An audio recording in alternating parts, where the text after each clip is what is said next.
Bienvenido. Qué bueno que te diste la oportunidad de escuchar esta información, porque estamos seguros que los principios de éxito que escucharás serán de un enorme beneficio para ti si estás buscando un cambio en tu situación económica.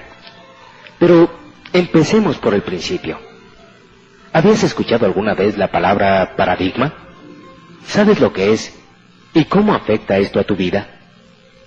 Escuchemos primero la definición y analicemos después cómo nuestros paradigmas afectan nuestra vida. Paradigma es un conjunto de creencias o reglas que hacen dos cosas en nuestro mundo. Primero, establecen o definen los límites en nuestra mente. Esto sería algo así como establecer las reglas del juego. Y segundo, te dicen cómo comportarte dentro de esos límites para ser exitoso, para estar en lo correcto, o para estar dentro de lo normal o ser aceptado. Pero lo entenderemos mejor a través del siguiente ejemplo real. En 1968, el país fabricante de relojes más poderoso del mundo era Suiza. Solamente este país tenía el 65% del mercado a nivel mundial. Hasta 1968, Suiza llevaba 60 años controlando el mercado. De hecho, ellos inventaron el reloj de pulsera. Tenían a 65,000 personas para la fabricación de relojes. Para 1980, esta cifra se redujo a tan solo 10,000 trabajadores de esta industria. La pregunta obligada aquí es, ¿qué sucedió? ¿Cómo pudo esta potencia perder tanto en tan poco tiempo? Bueno, lo que sucedió fue que simplemente hubo un cambio de paradigmas. Un cambio en el proceso de pensamiento. Cambiaron las reglas de cómo se hacían los relojes, y aun y cuando los suizos eran los que más relojes fabricaban en el mundo, los que más investigación hacían, perdieron casi todo. De poco les sirvió su experiencia y su fuerza, porque cuando el proceso de pensamiento cambia, cuando las reglas del juego cambian, el mundo entero cambia, y se mueve hacia y alrededor de ese nuevo paradigma, de esa nueva forma de hacer las cosas. Lo que pasó entonces es que dos jóvenes investigadores suizos desarrollaron un nuevo concepto en la fabricación de relojes. Aplicaron el movimiento de cuarzo y desarrollaron el reloj electrónico, desarrollando así un proceso de pensamiento nuevo para la tecnología en la fabricación de relojes. Entonces, le presentaron este nuevo proyecto a los mayores fabricantes de relojes del mundo en ese tiempo. Pero los fabricantes estaban tan confiados y tan anclados en su propio patrón de pensamiento de cómo se deberían hacer los relojes, el cual implicaba un mecanismo con una serie de engranajes, resortes, etcétera, etcétera, que ellos habían inventado y perfeccionado, que no fueron capaces de aceptar un nuevo esquema, un nuevo paradigma, y cerraron su mente con tal fuerza a este nuevo concepto que ni siquiera consideraron protegerse ellos mismos, y simplemente opinaron que eso no funcionaría, que así no se hacían las cosas, y negaron su existencia. Y como resultado de esa respuesta, estos dos jóvenes investigadores suizos llevaron el proyecto creado por ellos al Congreso Mundial de Fabricantes de Relojes, que se llevaba a cabo en Estados Unidos de Norteamérica ese año. Allí, ciertas personas de una empresa japonesa llamada Seiko pasaron, vieron la innovadora idea, y el resto es historia. Para 1980, Japón tenía el 33% del mercado mundial. Todo esto nos lleva a entender que el mundo está siempre avanzando, siempre cambiando, siempre mejorando. Y tenemos que darnos cuenta que los procesos de pensamiento cambian, y esto no solamente puede pasar en el área de manufactura de un producto. Nos puede pasar a nivel personal, como nación o como empresa. Pero te preguntarás, bueno, ¿y qué tiene que ver esto conmigo? Pues simplemente que el que no nos demos cuenta que lo que era bueno hace 40 o 50 años, no necesariamente seguirá siendo bueno ahora, y probablemente no será bueno en el futuro. Cuando pensamos en la situación económica por la que atravesamos la mayoría de las personas en la actualidad, nos encontramos con una situación difícil en la que parece que no existe solución.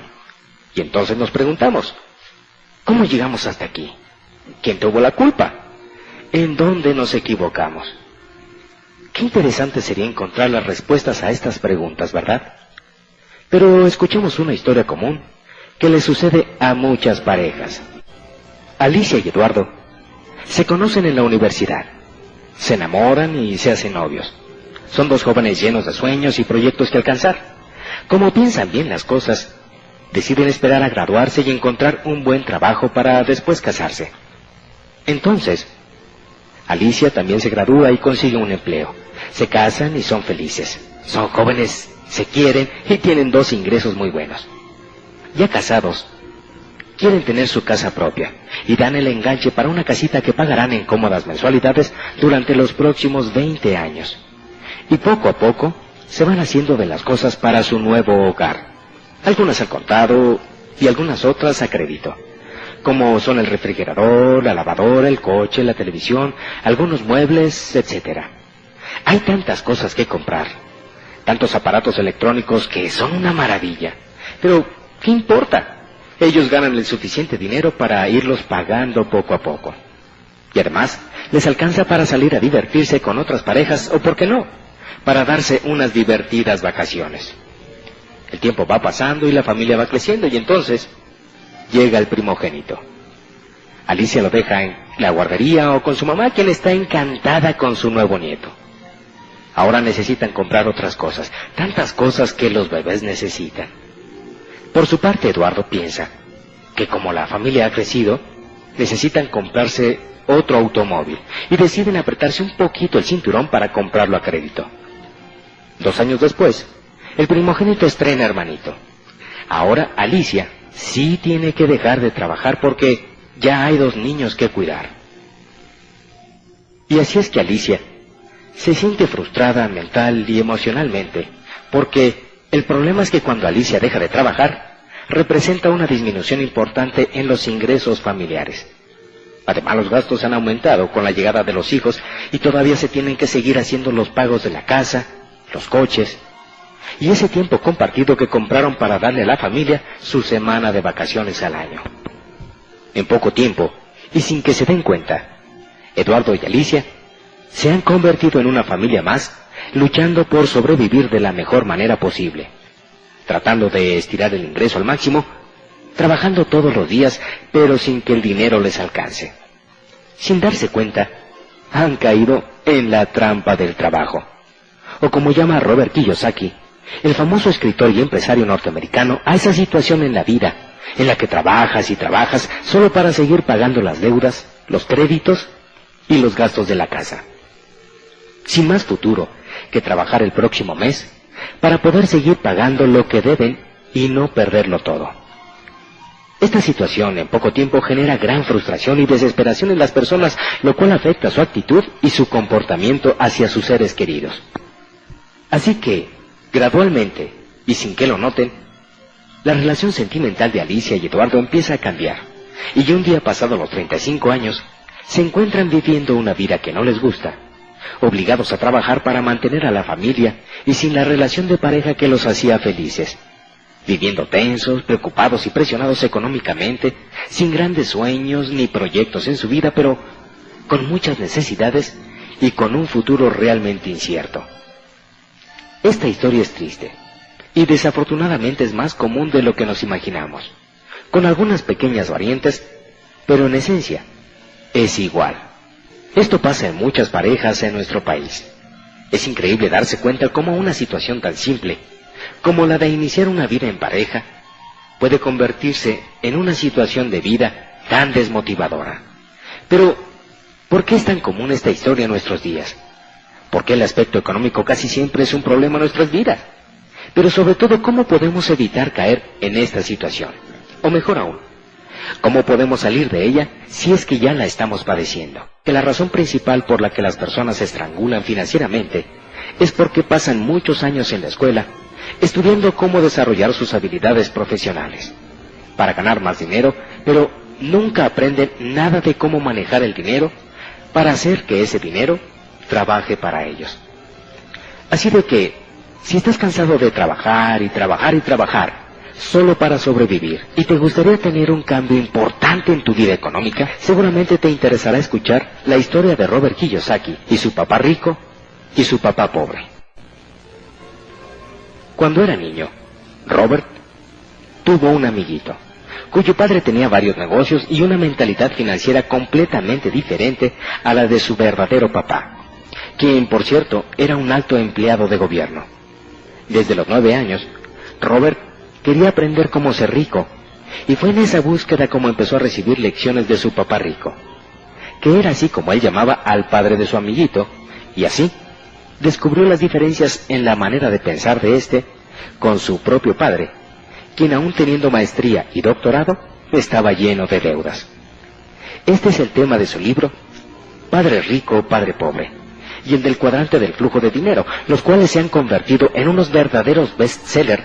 Estos libros tratan sobre lo que los ricos le enseñan a sus hijos acerca del dinero que los pobres y la gente de clase media no les enseñan.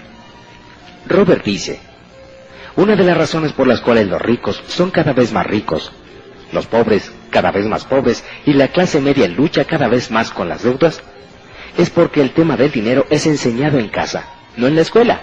La mayoría de nosotros aprendemos cómo manejar el dinero de nuestros padres, así que, ¿qué puede decirle un papá pobre a sus hijos acerca del dinero? Él simplemente le aconsejará con mucho amor. Hijo, estudia mucho, saca buenas calificaciones y ve a la universidad. Entonces, con un título universitario podrás encontrar un buen empleo y ganar mucho dinero. Aconsejar así a nuestros hijos es aconsejarles de la misma manera como lo hicieron nuestros padres.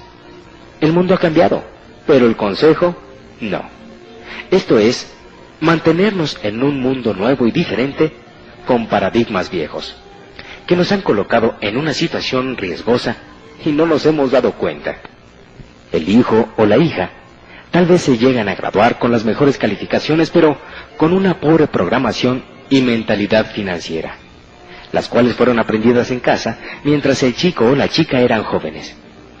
Y aún con una buena educación profesional, pero sin la capacidad de entender las finanzas y sin el conocimiento de cómo funciona el dinero, no estamos preparados para enfrentar el mundo de hoy, en el que se promueve más el gastar que el ahorrar.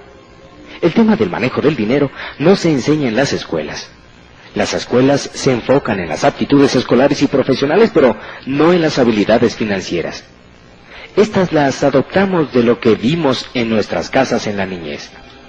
Los paradigmas o patrones de pensamiento se heredan de una generación a otra. Los ricos transmiten los paradigmas de los ricos y los pobres los paradigmas de los pobres. Existen reglas sobre el dinero con las que juega el rico y existen reglas del dinero con las que juega el 95% restante de la población. Estas reglas, tanto las del rico como las del gente promedio, se aprenden en casa. Y fue porque Robert Kiyosaki tuvo la influencia de dos padres, el que pudo aprender de ambos. Tuvo que reflexionar acerca de los diferentes consejos que cada uno de sus padres le daba, y haciendo esto, ganó un valiosísimo conocimiento acerca de lo que los pensamientos de una persona pueden hacer en su propia vida. Por ejemplo, el papá pobre tenía el hábito de decir, no lo puedo comprar. El papá rico, en cambio, prohibió esas palabras. Él insistía en que se debería de decir, ¿cómo lo puedo comprar? Una es una declaración y la otra es una pregunta. Una te saca automáticamente de la jugada y la otra te obliga a pensar. El papá rico le explicaba que al decir, no lo puedo comprar, la mente dejaba entonces el tema por la paz. Mientras que haciendo la pregunta, ¿cómo lo puedo comprar?, la mente era puesta a trabajar. El papá rico era un fanático en cuanto a tener la mente trabajando, y creía que decir automáticamente, no lo puedo comprar, era simplemente un signo de flojera mental. Otra diferencia se daba cuando el papá pobre recomendaba, hijo, estudia mucho para que puedas encontrar una buena empresa donde trabajar. Mientras que el papá rico decía, hijo, estudia mucho para que puedas encontrar una buena empresa que comprar. Papá pobre decía, en lo que se refiere al dinero, hijo, ve a lo seguro, mételo al banco, no corras riesgos. Papá rico, en cambio, decía, aprende a evaluar y a manejar los riesgos, hijo, porque de eso tendrás grandes riquezas. Papá pobre creía que lo mejor en la vida era un buen empleo con buenas prestaciones y un buen plan de jubilación. mientras que Papá Rico creía en la total independencia financiera. Papá Rico lo animaba a que estudiara para hacerse rico, que aprendiera cómo funciona el dinero y cómo hacer que el dinero trabajara para él. Yo no trabajo por dinero. Era una frase que repetía una y otra vez. El dinero trabaja para mí. Así que Robert Kiyosaki, a muy corta edad, tuvo que decidir los consejos de qué papá debería de seguir, y tal vez utilizando una lógica simple de niño, durante los siguientes 30 años, aprendió de su papá rico los secretos que los ricos aplican en el manejo del dinero, que la gente promedio no conoce. Los ricos conocen la importancia de invertir tiempo y dinero en desarrollar su inteligencia financiera. Robert Kiyosaki dice que existen dos tipos de aptitudes: las aptitudes escolares y profesionales, que son las que aprendemos en la universidad, en las maestrías o en la experiencia laboral, y la inteligencia financiera, que es conocer y aplicar las reglas de cómo hacer que el dinero trabaje para ti. La inteligencia financiera es el proceso mental a través del cual resolvemos nuestros problemas financieros. Un ejemplo simple de inteligencia financiera es conocer y entender perfectamente la diferencia entre un activo y un pasivo. Para un rico, un activo es algo que pone dinero en tu bolsa, mientras que un pasivo es algo que saca dinero de tu bolsa. O visto de otra forma, si por alguna razón tú dejaras de trabajar, un activo es algo que genera ingresos que te alimentan, mientras que un pasivo es algo que se come tu dinero y te lleva a la quiebra. Y créeme que entender esto puede traer una enorme diferencia en tu vida. Por ejemplo, la gente rica se dedica toda su vida a comprar activos, tales como negocios, propiedades, inversiones, para hacer que el dinero trabaje para ellos, y que estos activos pongan dinero en sus bolsillos, mientras que la gente pobre y la de la clase media se dedican a comprar cosas a crédito, creyendo que están invirtiendo en activos aunque sean suyos hasta dentro de 5, 10 o 20 años. Y estas compras, que en realidad son pasivos, les sacan dinero de sus bolsillos mes a mes, durante toda la vida. Y esta es la mejor manera de ahorcarse financieramente, y todo por no entender la diferencia entre un activo y un pasivo. Este simple conocimiento crea una enorme diferencia en los ingresos de los ricos y los pobres. Lo que los ricos hacen para tener seguridad financiera es invertir en negocios, propiedades y activos que generan ganancias residuales. Y entonces, aunque pierdan su ingreso personal, sus activos siguen trabajando para ellos. Por lo tanto, siempre tienen seguridad financiera, porque su ingreso no depende de ellos, sino del rendimiento de sus activos. Así que, si tú quieres convertirte en un verdadero dueño de negocio y ganar todo el dinero que tú quieras, tu objetivo es que lo más pronto posible compres o desarrolles un negocio con sistema. Yo pienso, dice Kiyosaki, que la mejor manera de iniciar tu camino hacia una verdadera libertad financiera es iniciarte dentro del cuadrante del de dueño de negocio con sistema. Para lo cual, debes saber que solo existen en el mundo 3 tipos de negocio con sistema. El primero es el de las grandes corporaciones tradicionales, donde uno desarrolla, a prueba y error, su propio sistema, hasta consolidarlo para después expandirlo por todo el mundo. El segundo son las franquicias, donde uno compra un sistema ya desarrollado. El tercero es el network marketing, también llamado multinivel, donde tú compras y participas en un sistema ya existente. Cada uno de estos 3 negocios con sistema tiene sus fortalezas. Si son operados adecuadamente, cada sistema proporciona un flujo estable de dinero sin mucho esfuerzo físico de parte del dueño, una vez que está funcionando y creciendo. Robert Kiyosaki dice que una de las enseñanzas más grandes que su papá rico le dio fue la siguiente: la única diferencia entre una persona rica y una persona pobre es lo que hacen ellos en su tiempo libre. La gente rica siempre está ocupada haciendo nuevos negocios. Si tú decides ocupar tu tiempo libre en hacer nuevos negocios y generar ingresos residuales adicionales, habrás iniciado el camino para lograr tu libertad financiera y ser libre de una vez y para siempre de la trampa del trabajo. Después de estar en contacto con toda la enseñanza de Robert Kiyosaki, es sorprendente darse cuenta lo poco que sabemos respecto a un tema que impacta en nuestras vidas día con día, y lo ilógico que es tratar de mantenerse a flote y prosperar financieramente con esta falta de conocimientos al respecto. Realmente el desarrollo de una vida sana financieramente hablando no debería de ser tan complicado como lo vamos haciendo en el transcurso de nuestras vidas. Y recuerda que solo tenemos miedo a lo desconocido. Y para muchos, el tema de la libertad financiera es un tema que desconocen. Muchas gracias por tu atención.